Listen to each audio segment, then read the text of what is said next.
Non-subscribing Presbyterians are a denomination unique to Ireland, but we have a symmetry with many other religious groupings, not only in the rest of the UK, but throughout Europe, such as the General Assembly of Unitarians and Free Christians in Great Britain, and to some extent the United Reformed Church. And then on the continent of Europe, with the Free Protestants of Germany and the Remonstrant Church of Holland, who are actually, in my opinion, the nearest I've ever met to Free Presbyterians, our Dutch colleagues in the Remonstrant Church, but also Unitarians in other countries as well have a somewhat organic link with non-subscribers. In the Unitarian Church in Prague, where myself and Isabella were 2 weeks ago, there is an English service every month, and that is led by Reverend Mark Shields, who is an ordained non-subscribing minister. So you can see there is a physical contact with our colleagues in Prague and in the other Unitarian churches throughout the Czech Republic. Norbert Čepak was born June the 3rd, 1870, in the village of Radomice in Bohemia, which was then part of the Austro-Hungarian Empire. Now, he was raised as a Roman Catholic, and that was the dominant state-supported religion at that time throughout the Austrian-Hungarian Empire. However, he became a Baptist at the age of 18 and soon began a career as a minister missionary in the Baptist Church. And he took up a congregation in Saxony 3 years later. And then he moved to Moravia, where he established another new Baptist congregation. In 1901, he was elected chair of the Union of Baptist Churches of Moravia and Slovakia. And he published many religious journals and became an assistant editor of a very famous public literary magazine at that time. Now, however, his religious stance became increasingly liberal, and he was influenced by the social gospel, which I've talked about here on many occasions, sometimes known later on as liberation theology. And he began to study the social gospel. Čepak first became interested in Unitarianism in 1910 as a result of a meeting with Thomas Masaryk. Masaryk was a professor in the then Czechoslovakia and later became president of Czechoslovakia. And the Masaryk family were a very famous family, political family in Czechoslovakia, but suffered at the hands of the Soviet Russians. And Masaryk's family had a connection with the Unitarian Church in Prague, or with Unitarians in Prague. Čepak tried that year, without success, to get the American Unitarian Association to support his efforts to promote a liberal religious faith in then Czechoslovakia. Now, at the beginning of World War I, in 1914, Čepak moved to the United States after being advised that he was in danger of arrest by authorities of the Austrian-Hungarian Empire because of his nationalistic and indeed his anti-Catholic writings. Early in 1915, he was tried for heresy by his own colleagues in the Baptist Church at a Baptist tribunal, but he was acquitted. And for the next 3 years, he was pastor of the first Slovak Baptist Church in Newark, in America. During this time, he organized an alliance of the various Slovak associations in New Jersey and was very active towards Czechoslovak independence. At the end of World War I, Czechoslovakia became an independent country.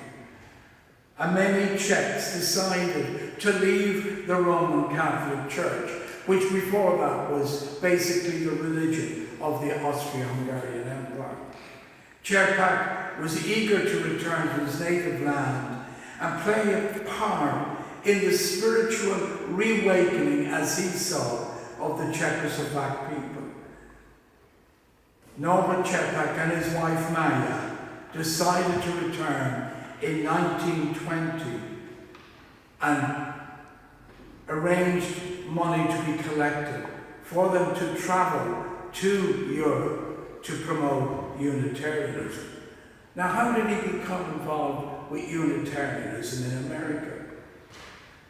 Both Norbert and Maya encouraged their 3 school-age children, school-going-age children, to try out various church Sunday schools and report back to them on their lessons.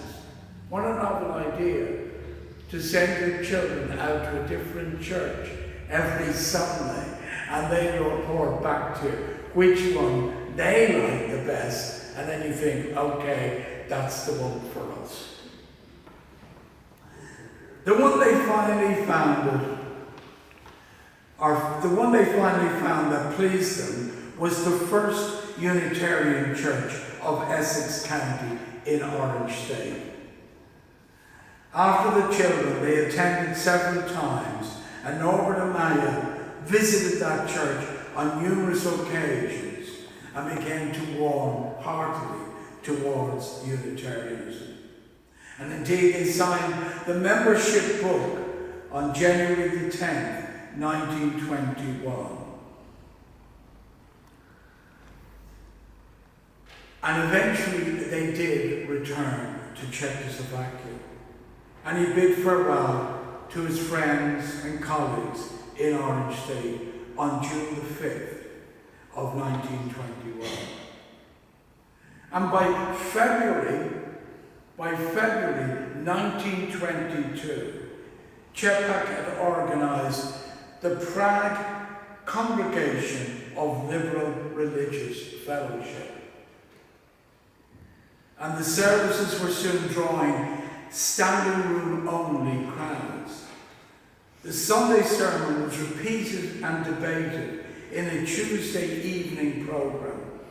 And on June the 24th, 1923, the first flower communion was celebrated by that congregation. Actually, June the 4th. Maya was ordained as a minister in 1926. And for several years, the congregation met in rented halls. And then with financial aid from the American Unitarians and the British and Foreign Unitarian Association, they acquired and renovated a medieval palace in 1930, which is now the main Unitarian church of the Czech Republic and was recognized by the Czech government. And that's where Isabel and myself were 2 weeks ago. A beautiful building, an amazing building, old building on the side of the near the Charles Bridge, looking across at the palace.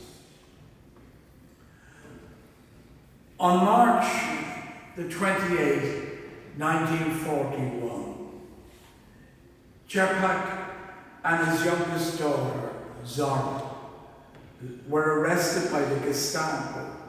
As you know, the Germans had occupied Czechoslovakia. They were convicted of listening to foreign radio broadcasts.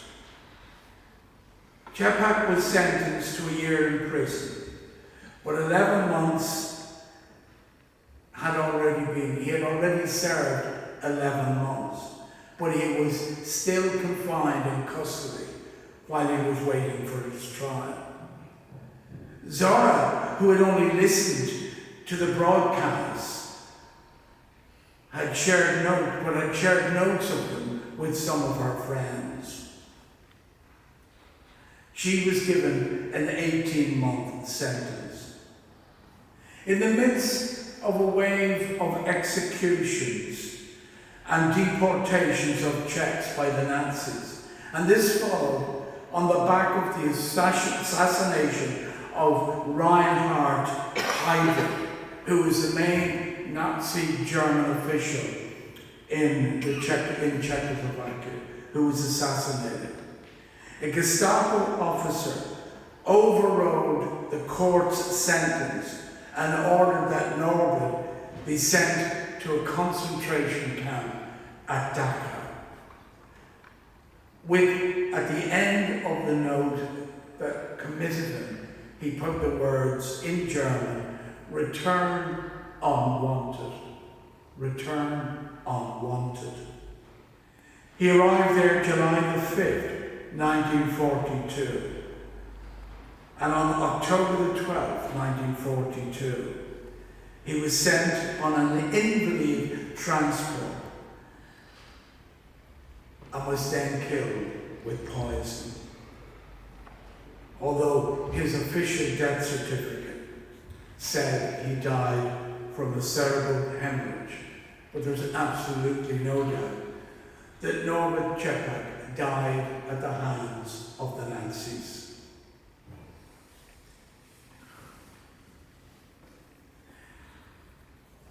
He wrote a little note, which I'm going to share with you, that was recently discovered.